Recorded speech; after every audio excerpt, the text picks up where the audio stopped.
Mheshimiwa Padri Felix OSB, Mheshimiwa Padri Inyasi Msalila, waheshimiwa watawa, nanyi waamini, Mungu ni mwema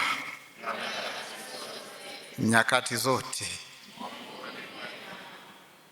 Kama tulivyosikia katika utangulizi, leo tarehe 9 Julai ni Alhamisi, juma la 14 kipindi cha kawaida cha mwaka.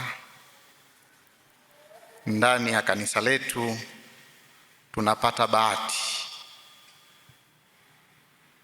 Padri Felix amechagua misa hii ya kawaida kumshukuru Mwenyezi Mungu kwa zawadi ya daraja takatifu ya upadre. Tunaungana naye kumwambia Mungu asante.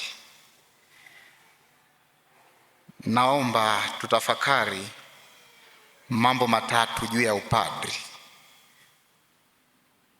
Mambo matatu ambayo yanaonekana katika maandiko matakatifu siku ya leo. Kwa maana upadri ni fumbo.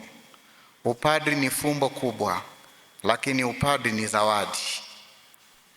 Mambo matatu hayo ambayo naomba Padri Felix pia uondoke nayo leo.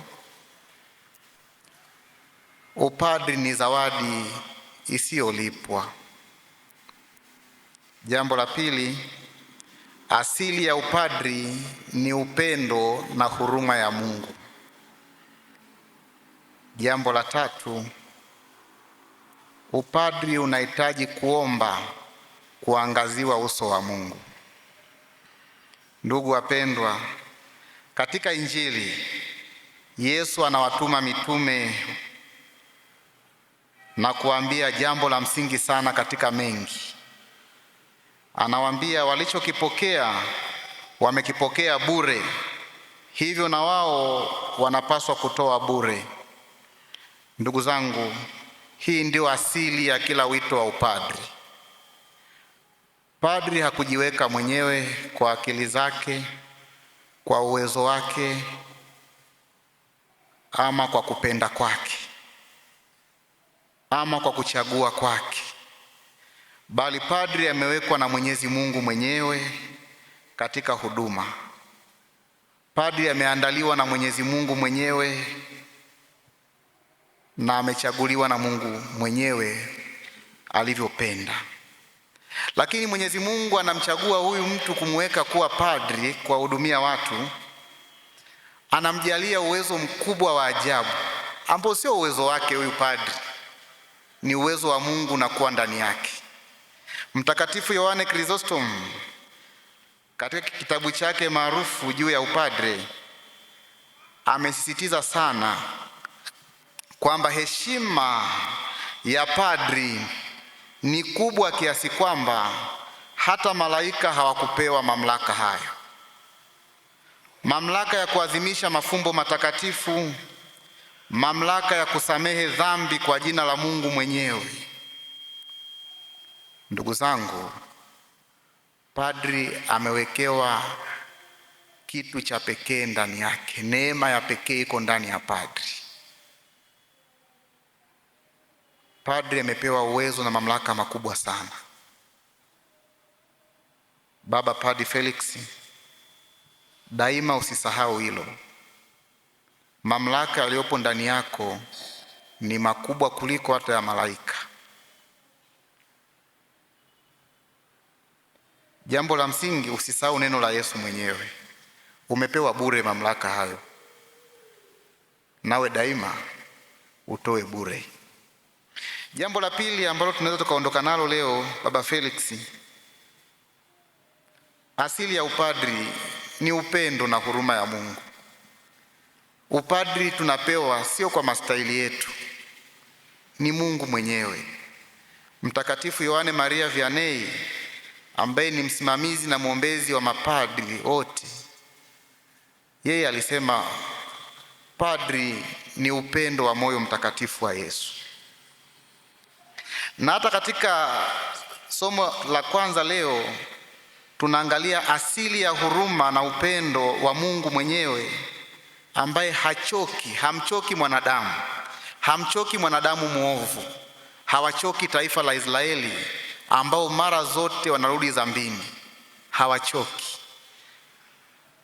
Hivyo padri amepewa mamlaka hayo ya kusamehe dhambi, amepewa mamlaka ya kutoa baraka, amepewa mamlaka ya kuombea, amepewa mamlaka ya kuadhimisha mafumbo matakatifu.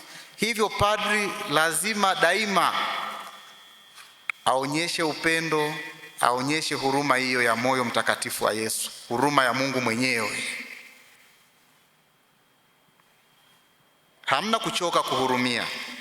Katika upadri utakutana na watu ambao pengine hawatasikia neno lako, pengine hawatatambua mamlaka hayo ndani yako, pengine hawataelewa upadri ni kitu gani. Daima usichoke kuonyesha huruma. Muda mwingine utapangiwa utume sehemu ambazo pengine utaona watu hawavutiwi na neno la Mungu, utaona watu wameegemea kwenye maovu. Daima kumbuka roho ya Mungu, roho ya huruma. Usiwachoke, wahurumie, wapende, waombee. Padri ni upendo wa moyo mtakatifu wa Yesu. Lakini jambo la tatu, usichoke kuomba kuangaziwa uso wa Mungu. Katika Zaburi ya leo, Zaburi ya 80, wimbo wa katikati, inatukumbusha kuomba, tuone uso wako e Bwana. Ukumbuke daima kwamba padri ni kioo, padri ni kiongozi, padri ni mfano, lakini padri huyu ni mwanadamu. Padri huyu ni mdhaifu. Bila nguvu ya Mungu, kazi ya upadri inakuwa ngumu. Lakini tukisisitiza jambo hili kwamba padri anapasa daima kudumu katika maombi, kudumu katika kuomba. Ukumbuke maneno pia ya Mtakatifu Gregori Mkuu katika mwongozo wake kwa wachungaji. Yeye anafundisha kwamba padri anaitwa kuwa daktari wa roho, anayebeba udhaifu wa watu japokuwa yeye mwenyewe ni mdhaifu. Hivyo padri anapaswa kuwa na bidii kubwa. Lakini hapo kuna fundisho moja ambalo daima usilisahau. Walatini wanasema ex opere operato, ex opere operantis. Padri akibatiza ni Kristo amebatiza.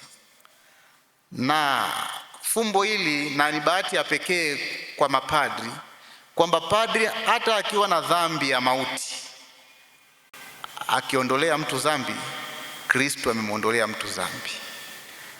Akiadhimisha mafumbo matakatifu, Kristo anaadhimisha. Hata padri akiwa ametoka kutenda dhambi dakika hiyo hiyo, saa hiyo hiyo, muda huo huo, akiingia kwenye maadhimisho, ni Kristo anatenda kazi.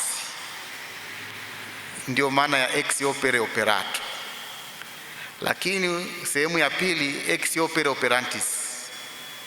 Padri hatakiwi kuadhimisha matakatifu katika hali ya dhambi.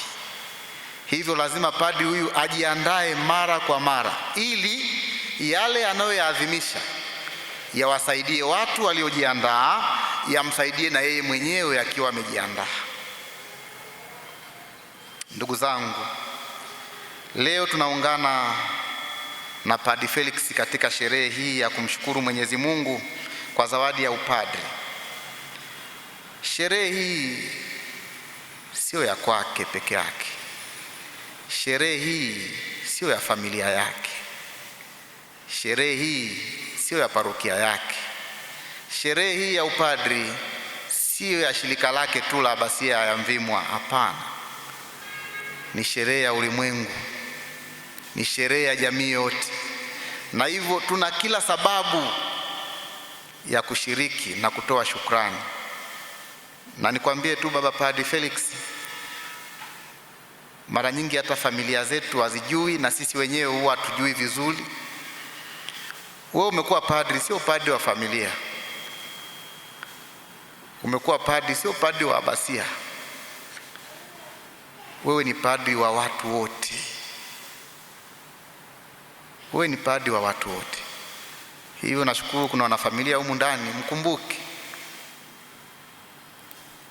padri huyu umemtoa sadaka kwa ajili ya watu wote, wala msijidai wala msijivunie. Wazazi mlimtoa sadaka huyu padri. Ndio maana hata hivi nawaonea huruma, kwa sababu mnamsindikiza mara ya mwisho. Sidhani kama mtaambatana naye lini tena baada ya misa za shukrani, sidhani. Kuna muda mwingine mtakuwa na misiba, yeye atakuwa Ulaya, atakuwa Ujerumani, hata shiriki misiba yenu. Kuna muda mtakuwa na sherehe, yeye atakuwa na misa huko, hata shiriki misa zenu. Kuna muda mwingi hamtamuona huyu na wala hamtamfaidi. Ulimwengu utamfaidi, sio nini. Lakini pia niwakumbushe jambo moja. Mapadri wamepewa mamlaka makubwa, wamepewa uwezo mkubwa kwa ajili ya kanisa la Mungu. Hivyo ndugu ambao mko humu ndani, mkawaambie ndugu wengine, huyu padri hakupewa fedha siku ya upadrisho. Baba Askofu hakumpa begi la fedha, hakumpa labda loli la mitumba. Alichompatia ni neema, alichompatia ni wingi wa baraka, alimiminia roho ya ukuhani. Hiyo ndio anayo. Kumbe mwambie ndugu wote, wakimwona Padre Felix waombe baraka, wasiombe fedha, sijui mtoto wa shuleni, sijui nini. Ukimwona padri omba baraka, busu mikono yake mitakatifu yenye mafuta. Ikitokea yeye mwenyewe pengine amepewa zawadi fulani akakuona, ndio akupe. Usimuombe. Hata baba mama msimuombe huyu kaka, msimuombe. Tena bahati nzuri mkumbuke kwamba padri huyu pia ni padri wa shirika ambaye ni mtawa mwenye nadhiri 3. Nadhiri 3.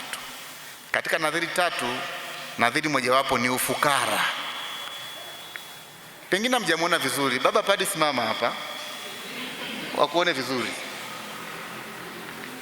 Mgeukie Yesu. Mnakaona kamfuko waka? Maana yake humu mnatakiwa nyie ndio mwe mnaweka humu, sio mnakuja kuomba. Mkimuona huyu weka chochote hapa. Ndio maana ya kakofia aka. Wanapotembea mtaani wanaweka chochote humu. Kaketi. Tunakushukuru. Kumbe mwambie na ndugu wengine wote, msimpe padri stress. Afikirie kwamba kuna mgonjwa anapaswa kwenda Ikonda kule. Atatoa hela wapi? Yeye anaweza akawaombea. Mwambie baba niombee, atakuombea. Baba nibariki, atakubariki. Huo ndio upadri wetu. Huo ndio upadri wetu. Kumbe tumwombe Mwenyezi Mungu baraka zote na utume wote anaofanya Padre Felix, nasi tuchote baraka hizo zitufikie. Kumbe tuna majukumu ya kumwombea pia, ili popote anapokuwepo atoe bure alichopewa bure. Atoe bure alichopewa bure. Tumwombe Bikira Maria ambaye ni malkia wa mapadri amsindikize padri wetu, ili baraka zake ziwe daima chemchemi ya rehema kwa watu wa Mungu. Tumsifu Yesu Kristo.